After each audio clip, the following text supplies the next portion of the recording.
میرے ساتھ موجود ہیں سینئر کالمسٹ ناصر بشیر صاحب. تو آفتاب اقبال ہوں, سہیل احمد صاحب ہوں, ان دونوں کو جو ہے وہ اسٹرگلنگ ڈے سے جانتے ہیں اور انہوں نے اپنے سامنے جو ہے وہ ان کو عروج پاتے دیکھا ہے. آفتاب اقبال کو میں دیکھتا ہوں تو پھر مجھے فیل ہوتا ہے کہ ابھی کچھ کمی رہ گئی ہے. وہ بڑے بڑے اداکاروں کو مخاطب کرتے ہیں تو کہہ کے. سہیل احمد ایک بہت بڑے اداکار ہیں. وہ انہوں نے ٹی وی ڈراموں میں بھی کام کیا, انہوں نے اسٹیج پر بھی کام کیا اور بلکہ انہوں نے اسٹیج پر اصلاح بھی کی. السلام علیکم, ڈیلی پوائنٹ سے میں ہوں علی مراد. ناظرین, میرے ساتھ موجود ہیں سینئر کالمسٹ ناصر بشیر صاحب. ناصر بشیر صاحب وہ شخصیت ہے کہ جو آفتاب اقبال ہوں, سہیل احمد صاحب ہوں, ان دونوں کو جو ہے وہ اسٹرگلنگ ڈے سے جانتے ہیں اور انہوں نے اپنے سامنے جو ہے وہ ان کو عروج پاتے دیکھا ہے. آج ان کی جو سوشل میڈیا پہ ایک کنٹروورسی چل رہی ہے, اس حوالے سے انہوں نے کالم لکھا ہے جس میں انہوں نے سہیل احمد صاحب کو ایک ادبی شخصیت قرار دیا ہے, جبکہ آفتاب اقبال صاحب سے انہوں نے بہت ساری ایسی چیزیں جو ہے ان کی سامنے لائی ہیں کہ جو کالم پڑھے گا وہی یہ جان پائے گا. اس کالم کے حوالے سے اور ان دونوں شخصیات کا موازنہ اگر کروایا جائے تو اس تمام تر صورتحال کے بارے میں جو ہے وہ ناصر بشیر صاحب سے جو ہے بات کرتے ہیں اور ان سے جو ہے وہ تفصیلاً یہ ان دونوں شخصیات کے بارے میں جاننے کی کوشش کرتے ہیں. السلام علیکم سر. وعلیکم السلام جناب. ناصر بشیر صاحب, مجھے بتائیے گا, آفتاب اقبال صاحب ہوں, سہیل احمد صاحب ہوں, ان کو کب سے جانتے ہیں, ملاقات کیسے ممکن ہوئی تھی؟ دیکھیے جی, جو بڑے لوگ ہوتے ہیں نا, ان کو ہم جیسے عام لوگ اچھی طرح جانتے ہیں, چاہے ان سے میل جول ہمارا نہ رہا ہو, ملاقاتیں چاہے نہ رہی ہوں, لیکن ان کو سب دنیا جانتی ہے. سہیل احمد ایک بہت بڑے اداکار ہیں, بہت بڑے صداکار ہیں اور ان کا ایک علمی اور ادبی خانوادے سے تعلق ہے. ان کے ایک بھائی پروفیسر تھے, جنید اکرم صاحب ہمارے دوست تھے, اور ان کے نانا ابو کا تو آپ نام جانتے ہیں, ایک ڈاکٹر فقیر محمد فقیر, ان کو بابائے پنجابی کہا جاتا ہے. تو یہ سہیل احمد صاحب بہت بڑے ایکٹر ہیں, میں سمجھتا ہوں. مجھے یاد ہے کہ 90s کی بات ہے, یہ ہمارے دوست طاہر سرور میر, وہ ایک لیجنڈ ہیں فلمی صحافت میں یا میڈیا کی دنیا میں, وہ ایک لیجنڈ ہے, پوری تاریخ ہیں, وہ جانتے ہیں ان کو. تو وہ سہیل احمد کے بہت دوست ہیں. تو میں اور طاہر سرور میر ان دونوں پاکستان اخبار میں سب ایڈیٹر تھے. میں ادبی ایڈیشن کیا کرتا تھا اور طاہر سرور میر صاحب فلمی صفحہ کیا کرتے تھے, فلمی خبریں بھی چھاپتے تھے. تو وہ اکثر ان دنوں ایک نیا نام سامنے آیا, سہیل احمد, اور ببو برال کا بھی نام تھا اس میں. تو سہیل احمد صاحب کی خبریں چھاپا کرتے تھے. ہم کہتے تھے یار یہ ایک نئے آدمی کو کی خبریں لگاتے ہیں آپ, پتہ نہیں کون ہے, اس میں تو امان اللہ بھی ہے, اس کی خبر لگایا کریں نا, وہ بڑا ایکٹر ہے. تو یہ ہمیں کہتے تھے بھائی جتنا بڑا امان اللہ ایکٹر ہے نا, اتنا ہی بڑا یہ سہیل احمد ہے. تو پھر ایک دن مجھے انہوں نے محفل تھیٹر میں بھیجا اور کہا کہ جائیں ڈرامہ دیکھ کے آئیں. تو میں نے جب ڈرامہ دیکھا, اس میں امان اللہ بھی تھے, سہیل احمد صاحب بھی تھے. تو اس میں ایک منظر میں نے دیکھا کہ اتنی جگتیاں لگا رہے تھے یہ سہیل احمد صاحب امان اللہ کو کہ ایک جگہ پہ آ کے امان اللہ خاموش ہو گئے. تو وہاں پھر جب وہ خاموش ہو گئے تو پھر انہوں نے, سہیل احمد نے ادب کے ساتھ ان کے پاؤں چھو لیے, اور امان اللہ کا بڑا پن دیکھیے کہ انہوں نے فوراً اس کو گلے لگایا, اور اس سے اندازہ ہوا کہ وہ اپنے بعد آنے والوں کو کتنی عزت دیا کرتے تھے. اور سہیل احمد کی خوبی میں نے یہ دیکھی کہ وہ اپنے سینئرز کا کتنا احترام کرتے تھے. یہ وہ باتیں ہوتی ہیں جو کتابوں سے نہیں آتی, یہ بزرگوں میں بیٹھنے سے آتی ہیں, یہ ماں باپ سے آتی ہے, یہ خانوادے سے آتی ہے. تو یہ مجھے ان کی بہت اچھی بات لگی تھی. اور اس کے بعد پھر خبریں لگتی رہی. خبروں سے کوئی بڑا تھوڑی بنتا ہے, اپنے فن سے بڑا بنتا ہے. تو سہیل احمد کے اندر ٹیلنٹ تھا. وہ انہوں نے ٹی وی ڈراموں میں بھی کام کیا, انہوں نے اسٹیج پر بھی کام کیا, اور بلکہ انہوں نے اسٹیج پر اصلاح بھی کی. گورنر خالد مقبول کے دور میں مجھے یاد ہے, یہ ایک دن گورنر ہاؤس میں بیٹھے ہوئے تھے, تو وہاں انہوں نے کوئی ذکر کیا کہ ڈراموں میں یہ جو ڈانس ہوتا ہے, جو فحش ڈانس ہوتا ہے, اس کو ختم ہونا چاہیے. تو وہ جب ان کے کہنے پہ ایکشن ہوا اور فوری طور پہ کمانڈو ایکشن کیا گیا اور وہ یہ فحش ڈانس کا سلسلہ ختم کر دیا گیا. وہ الگ بات کے بعد میں وہ پھر وہ سلسلہ شروع ہو گیا. تو یہ سلسلہ تھا. سہیل احمد ایک بہت بڑے اداکار ہے, میں سمجھتا ہوں, جن کو اپنے فن پر مکمل عبور حاصل ہے. سر, آفتاب اقبال صاحب کے حوالے سے بھی آپ نے اپنے کالم میں کتابچے کا ایک ذکر کیا ہے کہ جس کا وہ اب اپنے شو میں یا ذاتی طور پہ کہیں ذکر نہیں کرتے. وہ کہانی ذرا بتائیے گا. ہاں, وہ بھی ایک کہانی یہ ہے کہ میں ان دنوں روزنامہ پاکستان میں تھا, تب بھی میں اس میں جاب کرتا تھا, اور اب بھی میں اس میں کالم لکھتا ہوں روزنامہ پاکستان میں. 1990 سے میں وہاں کام کر رہا ہوں. تو وہ ایک یادگار سنہرا دور تھا ہمارا روزنامہ پاکستان کا, جس میں عباس ستر صاحب ہمارے ایڈیٹر تھے تب, ہارون رشید, منو بھائی اور حامد میر, یہ بھی وہاں لکھا کرتے تھے. میں بھی وہاں ادبی ایڈیشن کیا کرتا تھا. تو ظفر اقبال صاحب بھی کالم لکھتے تھے ہمارے اخبار میں, بہت بڑے کالم نگار تھے وہ, شاعر بہت بڑے میں سمجھتا ہوں وہ. تو وہ ایک دن ایک نوجوان کو ساتھ لے کے آئے, تو میں بھی کھڑا ہوا تھا سامنے. تو انہوں نے کہا کہ آفتاب, ناصر بشیر اپنی کتاب پیش کر. تو مجھے وہ फिर बताया कि ये मेरा बेटा है आफ्ताब इकबाल, ये अभी बाहर से पढ़ के आया है। और किताब थी सीट बेल्ट, एक रोज़नामचा था, वो उनका सफ़रनामचा था, जिसमें उन्होंने वहाँ की जो अपनी मसरूफियात थी, जो मशगूलियात थी अमेरिका की, वो लिखी हुई थी। जब वो किताब मैंने फिर पढ़ी और उसकी मैंने ख़बर भी छापी अखबार में जितनी। इसका तस्करा आपने बचकाना, अब वो ये था कि वो ऐसी किताब नहीं थी जिसका वो आफ्ताब इकबाल बाद में भी जिक्र करते हैं। उन्हें एहसास खुद ही हो गया होगा, क्योंकि उनका मयार, हर आदमी का मयार बल्कि एक वक्त आता है कि बढ़ जाता है, कि वो पुरानी जो पिछली चीज़ें लिखी हुई होती हैं फिर उनको लगता है कि यार ये मैंने कमतर लिखी थी, मुझे अब इससे आगे लिखना चाहिए। तो वो किताब इस किताब का वो कहीं जिक्र नहीं करते। तो वरना मैं समझता हूँ कि आफ्ताब इकबाल एक बहुत टैलेंटेड आदमी हैं, उनमें बहुत जौहर था। मैंने उस वक्त देख लिया था, भाप लिया था कि ये शख्स है, इसके अंदर बहुत हुनर है, बहुत जौहर है। लिखने का भी मादा था इनमें, कॉलम भी लिखते रहे ये, और फिर एंकरिंग भी करते रहे ये। पीटीवी पे मैंने इनका एक प्रोग्राम देखा, वहाँ भी प्रोग्राम करते रहे। अच्छा, लेकिन बस जब मुवाज़ने की बात आती है ना, जब सुहेल अहमद साहब का मुवाज़ना हुआ, आफ्ताब का मुवाज़ना हुआ, तो बस फिर मुझे भी ये थोड़ा सा एहसास हुआ कि पलड़ा मेरा किधर झुकना चाहिए। मुझे उधर, जब मैं सुहेल अहमद को देखता हूँ तो वहाँ मुझे नज़र आती है वज़ादारी, वहाँ मुझे नज़र आती है मुरव्वत, वहाँ मुझे नज़र आता है लिहाज, बुज़ुर्गों का लिहाज, बड़ों का लिहाज, ख़वातीन का अदब, और किस तरह महफ़िल में बैठना है, बड़ों के सामने कैसे बैठना है, किसी के सामने बात कैसे करनी है, वहाँ मुझे वो नज़र आता है। लेकिन जब आफ्ताब इकबाल को मैं देखता हूँ तो फिर मुझे फ़ील होता है कि अभी कुछ कमी रह गई है। अगर कुछ चीज़ें हैं छोटी छोटी, तो अगर वो उनकी इस्लाह कर लें आफ्ताब इकबाल, तो मैं समझता हूँ बहुत बड़े आदमी हैं। फ़िल वक्त भी मैं समझता हूँ वो एक बड़े आदमी हैं, लेकिन अगर छोटी छोटी बातें अपने अंदर से वो ख़त्म कर लें, मसलन वो बड़े बड़े अदाकारों को मुखातिब करते हैं तू कह के या तुम कह के। अब मुझे यहाँ गालिब का एक शेर याद आ रहा है, वो कहते हैं कि हर एक बात पे कहते हो तुम कि तू क्या है, हर एक बात पे कहते हो तुम कि तू क्या है, तुम ही कहो कि ये अंदाज़े गुफ्तगू क्या है।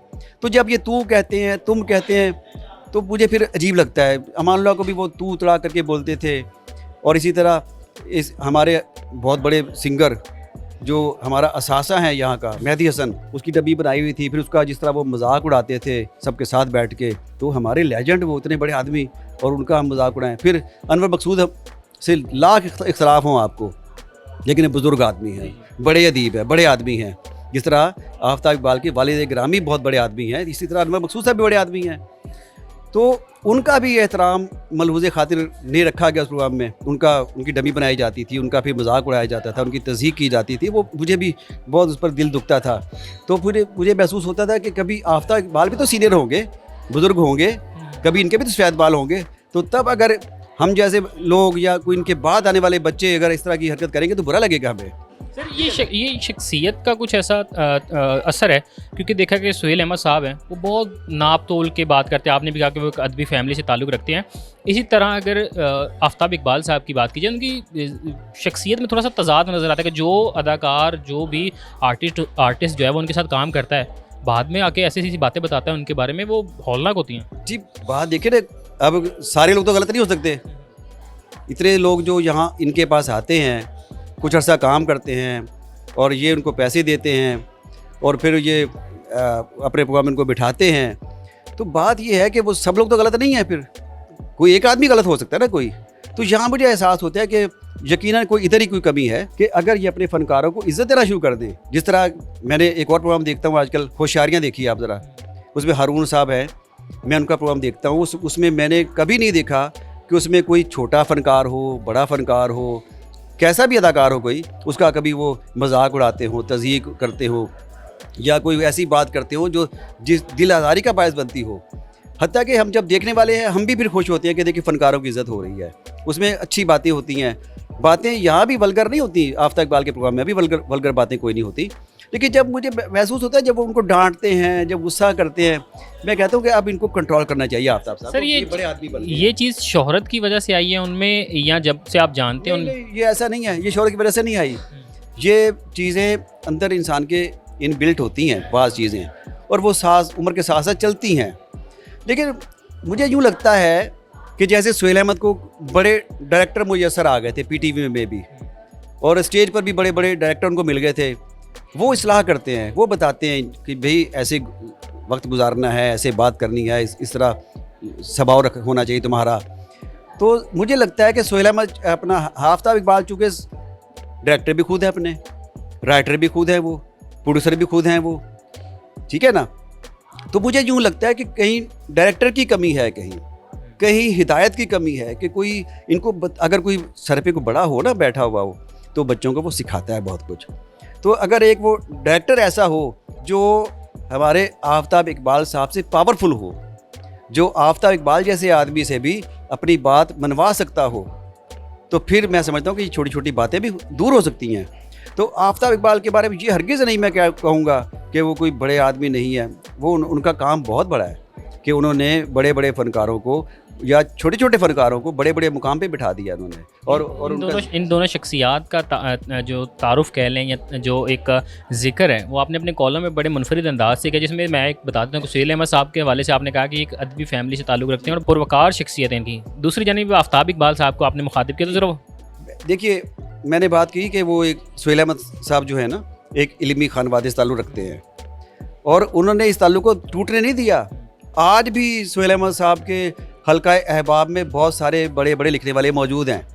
वो लिखने वाले की कदर करते हैं, इज़्ज़त करते हैं, उनसे मिलजोल रखते हैं, उनकी शादी ब्याह में जाते हैं, उनके घर में अगर कोई इंतकाल हो जाए तो वहाँ पहुँचते हैं, ताल्लुकात निभाने वाले आदमी हैं। लेकिन मैंने ये नहीं कभी देखा कि अगर आफ्ताब इकबाल राइटर हैं, अगर ये अदीब हैं, अगर कलमगार हैं, तो कभी ये अदीबों की तरफ गए हों, राइटर से मिलजोल रखा हो इन्होंने, तो कभी उनके घरों पे गए हों या ताल्लुक़ रखने की कोशिश की हो, ये नहीं महसूस हुआ मुझे। अगर जो जेन्युइन राइटर होता है ना वो फिर अपनी बिरादरी से राब्ता भी रखता है। तो वो राइटर वो कहते हैं कि मैं ड्रामा मैं लिखता हूँ सारा, ये अपना ये शो सारा मैं लिखता हूँ। उसमें आप जानते हैं हमारे ये जो जितने भी अदाकार हैं ये पंजाबी में तो मूज़बानी, ये मूज़बानी बोल सकते हैं बहुत कुछ और बेशुमार बातें वहाँ वो मूज़बानी बोलते हैं। उसमें अगर कोई एक जुमला हमारा ये भाई आफ्ताब इकबाल शामिल कर देता है तो फिर उसको हम ये नहीं कह सकते कि आप राइटर बन गए हैं। राइटर के लिए कागज़ और लफ्ज़ से रिश्ता बहुत ज़रूरी होता है, नाता बहुत ज़रूरी होता है, जो इसकी अभी कमी है। अगर ये जिस तरह शुरू में लिखे थे कालम, अगर ये कालम मुसलसल लिखते रहते तो आज ये इनकी नस्ल में पुख्तगी होती आज, और ये आज कालम लिख रहे होते या कुछ और तहरीरें लिख रहे होते, ड्रामा लिख रहे होते। इन्होंने अपने एक शुरू के ज़माने में मुझे याद है एक ड्रामे का भी आगाज़ किया था, उसका नाम था नकाब, मुझे वो भी आज भी याद है। ड्रामे का आगाज़ किया था और अखबारों में बहुत पब्लिसिटी भी उसकी आई कि ये ड्रामा ये रिकॉर्ड कर रहे हैं, ड्रामा शूट कर रहे हैं ये। लेकिन मेरा ख्याल है वो ड्रामा फिर वो मुकम्मल नहीं हो सका था। उसके बाद फिर ये प्रोजेक्ट मिल गए थे उनको। बहरहाल ये मैं कहूँगा कि वो एक ट्रेंड सेटर आदमी है कि टीवी चैनल की स्क्रीन को उन्होंने मुस्कुराना सिखा दिया उन्होंने, और जो स्टेज के अदाकार थे उनको ये यहाँ ले आए, वरना स्टेज के अदाकारों को टीवी में दाखिला बहुत मुश्किल मिलता था। अमानुल्लाह भी बहुत देर बाद टीवी में गए थे, सोहेल अहमद भी उसी लेवल के आदमी हैं, आफ्ताब इकबाल भी उसी लेवल के आदमी हैं। ये दोनों बड़े लोग हैं, मैं समझता हूँ। हम तो इनके बराबर नहीं आ सकते। मैं अपने आप को इस दर्जे का नहीं समझता कि मैं इनके बारे में बात करूँ, लेकिन अब चूँकि अब आपने बात की है, पूछा है मुझसे, आप इस काबिल मुझे समझते हैं तो मैंने बात की है। तो हम भी पिछले 30-35 साल से इसी शहर में हैं, इन्हीं लोगों को देख रहे हैं। हमारे सामने सब आए हैं, सब लोग। सोहेल अहमद साहब भी हमारे सामने बने हैं तो अल्लाह ताला उनको और इज़्ज़त दे, और आफ्ताब इकबाल भी हमारे सामने बने हैं तो अल्लाह ताला इनको और इज़्ज़त दे। सोहेल अहमद साहब कहते हैं कि आफ्ताब इकबाल साहब जो है वो शो ऑफ करते हैं, वो अपने महंगे महंगे जूते, अपनी ब्रांडेड वॉचेस दिखा के। ये बात मैं भी फील करता हूँ। ये मतलब वो अपने प्रोग्राम में बैठे होते हैं तो यूँ उठा के वो खा रहे होते हैं कुछ, फिर वो खुद ही बताते हैं कि ये मैं काजू खा रहा हूँ, ये मैं, और ये बहुत महंगे काजू है, ये इंडिया से मैंने मंगवाए हैं या फलां मैंने जगह से मंगाए हैं। ये बुरा लगता है भाई। हम तो जब अपना किसी फंक्शन में जाते हैं ना, खाना सामने पड़ा हो, लंच पे जाएं, डिनर पे जाएं, मैं आज तक मैंने कभी लंच की या डिनर की तस्वीर नहीं लगाई।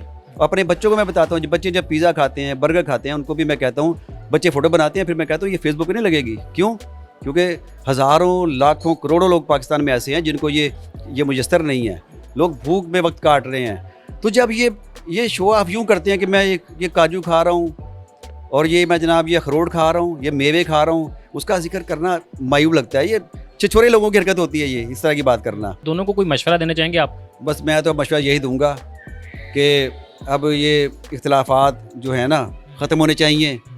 आप दोनों बड़े लोग हैं, एक मेज़ पे बैठना चाहिए, आपको इकट्ठे होना चाहिए। और मैं ये ऑफ़र करता हूँ कि आप चाहे मेरे गरीब खाने में आ जाएं, वहाँ बहुत, अगरचे वो घर मेरा छोटा है لیکن آپ سب لوگ اس میں سما سکتے ہیں, آپ بڑے لوگ وہاں بیٹھ سکتے ہیں. آپ آئیے میرے گھر بیٹھیے, کھانا کھائیے میرے ساتھ, دال روٹی نصیب ہوگی, جو ملے گا وہاں ہم بیٹھ کے اکٹھے کھائیں گے اور آپ کو گلے ملوائیں گے آپ کو. تو یہ جھگڑوں میں کچھ نہیں رکھا, ان میں اختلافات میں کچھ نہیں رکھا, اس سے پھر دوسرے لوگ فائدہ اٹھا جاتے ہیں. جس طرح اب میرا تو کبھی بھی آپ انٹرو نہ کرتے, میرا انٹرو تبھی ہوا نا کہ اگر آفتاب اقبال کا اور سہیل صاحب کا اختلاف پیدا ہوا تو میرا بھی انٹرو لینے آپ آ گئے. ورنہ میں اتنے برسوں سے شاعری کر رہا ہوں, میں شعر کہہ رہا ہوں, میں کالم لکھ رہا ہوں, پڑھا رہا ہوں میں کوئی 30 سال سے, اور مجھ پر ایم فل کے بے شمار مقالے لکھے جا چکے. میٹرک میں سلیبس میری نظم شامل ہے اور بچہ مجھے پڑھتا ہے. تو تب میرا انٹرو کم لوگوں نے لیا. یہی چیز ہے نا کہ آپ کو ہم جانتے تھے اور ہم آپ کے مداح تھے, آپ کی لکھی ہوئی چیزوں کے مداح تھے. تو ڈیلی پوائنٹ کا میں بہت ممنون ہوں میں کہ یہ کبھی کبھار میرے پاس آ جاتے ہیں. فروخ شہباز براج صاحب کبھی کبھی اپنی ٹیم میرے پاس بھیج دیتے ہیں. پہلے بھی مجھے یاد ہے کہ پہلے بھی کچھ لوگ آئے ہیں, ہما خالد آپ کی آ چکی میرے پاس. تو بہرحال میں مشورہ یہ دوں گا کہ اب یہ صلح ہونی چاہیے, دونوں کے اکٹھے بیٹھنا چاہیے. چھوٹی چھوٹی باتیں, یہ کجیاں, یہ کمیاں, یہ خامیاں دور ہو جاتی ہیں. یہ فاصلے پیدا کرانے والے لوگ زیادہ ہوتے ہیں اور فاصلے کم کرنے والے لوگ کم ہوتے ہیں. تو بس میں چاہوں گا کہ میرا نام ان میں شامل ہو جو فاصلے کم کرانا جانتے ہیں. تو آپ گلے ملنا چاہیے آپ کو. جی, ناصر صاحب کی آپ نے گفتگو سنی اور انہوں نے جو ہے وہ آفتاب اقبال صاحب اور سہیل صاحب کو یہ میسج بھی کنوے کر دیا ہے کہ اگر وہ اختلافات کو ختم کرنا چاہتے ہیں تو وہ ان کے پاس, ان کے گھر پہ بیٹھ کے تمام تر معاملات کو اچھے طریقے سے, اچھے انداز سے جو ہے وہ حل کر سکتے ہیں. اسی کے ساتھ اپنے میزبان کو اجازت دیجیے. اللہ نگہبان.